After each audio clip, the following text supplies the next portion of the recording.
to know the worst thing about true crime is that you're never going to run out of stories to tell, and I hate that. I love making videos for you guys. I feel so lucky that I can. I feel so lucky for this little community, but it truly is so sad that there's never a shortage of stories. Sunday morning, February 1st of 2026, a church in Arizona is filling up with all of their regulars for their Sunday morning service. But one familiar face is missing, which is pretty strange because she never misses church. 84-year-old Nancy Guthrie, a mom, a grandma, and a regular churchgoer, was nowhere to be seen. And for anyone and everyone who knows Nancy, her absence at church immediately meant that something was wrong. The people from the church were so concerned that even they reached out to Nancy's family members to let them know that she did not make it to church that morning because it was just that out of character. Because of that, at 11:56 in the morning that same day, family members arrived at Nancy Guthrie's house in the Catalina foothills, an area just north of Tucson. And this just happened, by the way. I'm sure every single one of you has seen it on the news, but what they found would trigger one of the most intensive missing people investigations Arizona has ever seen. Nancy was gone, and her personal belongings, including her phone and essential medications, were still inside the home. There were also red drops on her front porch. Her front door security camera was also missing. Like, it looked like it was just completely removed from the property on purpose. And everything inside of that house would later be described by a sheriff as very concerning and inconsistent with a voluntary disappearance. For a woman with limited mobility who requires medication day to day to survive, this was way more than just unusual. This was terrifying. By 12:03 p.m., her family members had called 911, authorities were dispatched, and they arrived 10 minutes later at 12:13 p.m. And immediately, again, from the scene, it was just obvious that this wasn't just a missing persons case, it was an abduction. Whatever happened did not happen on Nancy's terms. The sheriff even stated from the beginning, "I believe that she has been abducted." And from that moment on, it was all hands on deck to try and figure out, where is Nancy Guthrie? Nancy Long Guthrie was born in January of 1942 in Fort Wright, Kentucky. She's been described as a woman defined by faith, resilience, and an unwavering devotion to her family. In the early 1970s, Nancy, along with her husband Charles Guthrie, made the decision to move to Arizona, where Nancy would spend more than 5 decades building a life and raising her 3 children, Charles, Cameron, Annie, and Savannah. At the time of her disappearance, again, very recent, she was very active in her community, a regular churchgoer, and someone who was very, very close to all of her children and her grandchildren. Nancy did live alone after her husband's passing, but she was far from isolated. She was always doing something, talking to someone. Her family checked in regularly on her. And even though she did face some health challenges living with a pacemaker and relying on daily medication for a chronic condition, according to family members, even at her age, 84 years old, she was still, quote, as sharp as tack with no cognitive impairments. So yeah, she does need daily medication in order to survive, which of course only adds a layer of danger to her disappearance. But the point I'm trying to make is that she was sharp, so it's not like she would have wandered off and gotten lost accidentally or anything like that. County sheriff would later emphasize this point, stating, quote, "Nancy Guthrie is of great sound mind. This is not a dementia-related case." Now let's talk about Nancy's youngest daughter, Savannah, and part of the reason as to why this case is so widespread. Savannah Guthrie is co-anchor and host of NBC's Today Show, and she is very well known. And Savannah, being as big of a public figure as she is only part of the reason as to why this case has been on every headline, apart from it obviously being a horrific story. And Savannah, along with her siblings, have spoken publicly about the situation, but we will get into that in a second. So Nancy is reported a missing person. Authorities from the jump stating that everything that they have so far is pointing to her being taken involuntarily.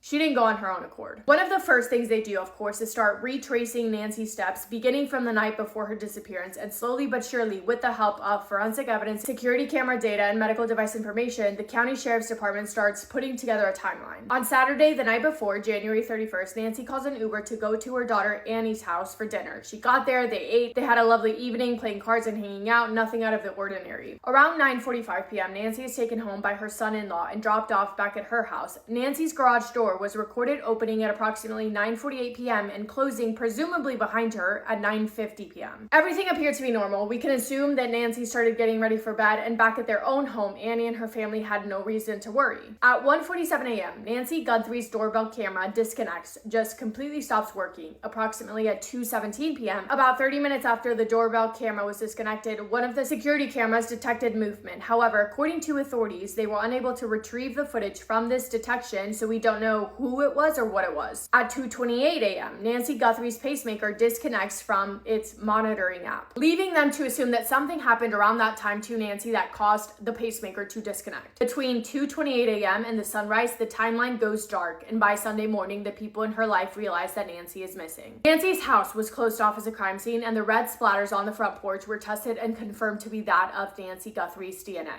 And keep in mind, the pressure on this investigation is strong because of the daily medicine that Nancy needs to be taking in order to survive. So on top of already wanting to move fast, the extra layer of not knowing what condition Nancy was in, or if she was even still alive, only makes it that much scarier and that much more tense. By day 3 of the investigation, multiple law enforcement agencies were coming together to work together on this case. The County Sheriff's Department, the FBI, the U.S. Customs and Border Protection, search and rescue teams from multiple jurisdictions, K-9 units, drone teams with thermal image capabilities, aerial resources, including helicopters. It really was a case of all hands on deck. Sorry, I keep saying was. It really is a case of all hands on deck. Authorities also began conducting interviewing the Uber driver who took Nancy to Annie's home on Saturday evening, family members including all 3 of Nancy's children, housekeeping staff who worked at Nancy's home, friends from her church, neighbors in and around her area. They continued on the forensic investigation, combing through her house to try and find any piece of evidence or DNA or anything that could point them in the right direction. They zeroed in on details, for example, the missing front door camera. Why would someone specifically remove that camera? Were they caught on video? Did they know that the camera was there before they arrived? How would they have known? How did they get in the house? The pacemaker data was also analyzed. The fact that it disconnected from its monitoring app at 2:28 a.m. was a crucial data point. But why? And what did it mean?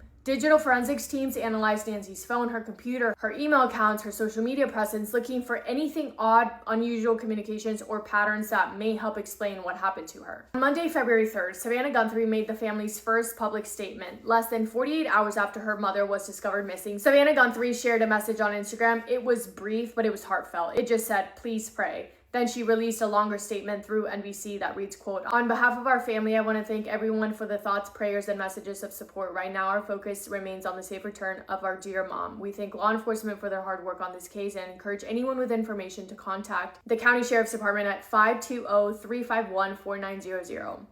The first video appeal from Nancy's kids came on Wednesday, February 4th. Wednesday evening, Savannah posted nearly a 4-minute video to Instagram. She appeared in the middle, sitting down alongside her siblings, Annie and Cameron Guthrie. All 3 were visibly emotional but controlled. They were speaking directly to the camera and directly to whoever might have their mother. Savannah described her mother as, quote, "a kind, faithful, loyal, fiercely loving woman of goodness and light and God's precious daughter," end quote. And then she stated the direct appeal. Savannah addressed the reports of a ransom letter that had been sent to media outlets saying, quote, "As a family, we are doing everything we can. We are ready to talk. However, we live in a world where voices and images are easily manipulated. We need to know without a doubt that she is alive and that you have her. We want to hear from you and we are ready to listen. Please reach out to us."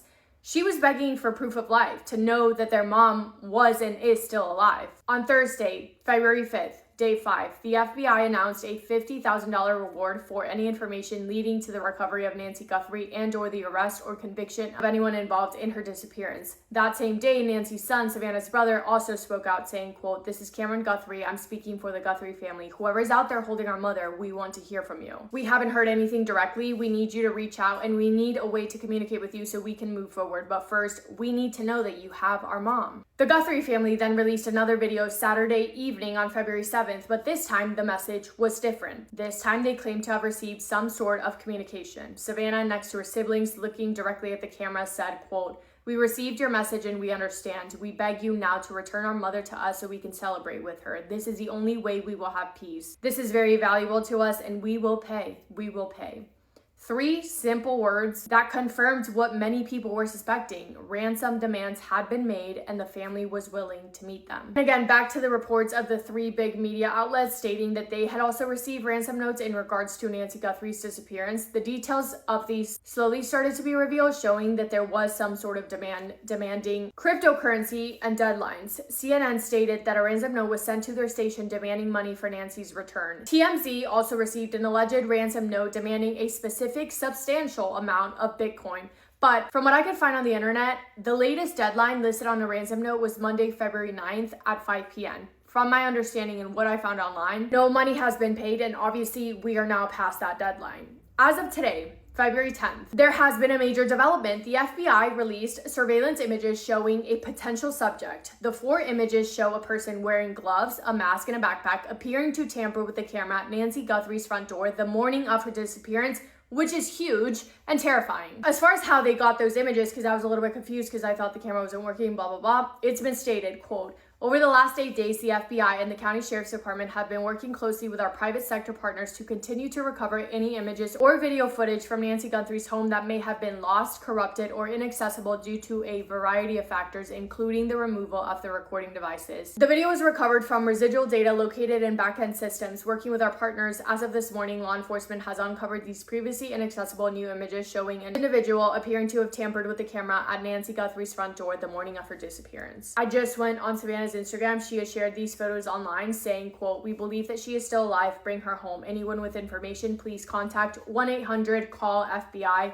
1-800-225-5324, or the County Sheriff's Department at 520-351-4900. I feel so terrible for their family, and I just hope that she is found safe. I know so many of you guys are keeping up with this. I know I am, but I know that you guys are as well because so many of you guys have been messaging me. So let me know your thoughts on this. Let me know what you think / hope is gonna happen. Obviously, we all want the best result, but we will have to wait and see. That is all for me today. Thank you for spending time with me today. Hope you guys are having the best day. If not, go do something to make it the best day. Make somebody happy, and I will see you in my next video. Massive kiss on the forehead to every single one of you.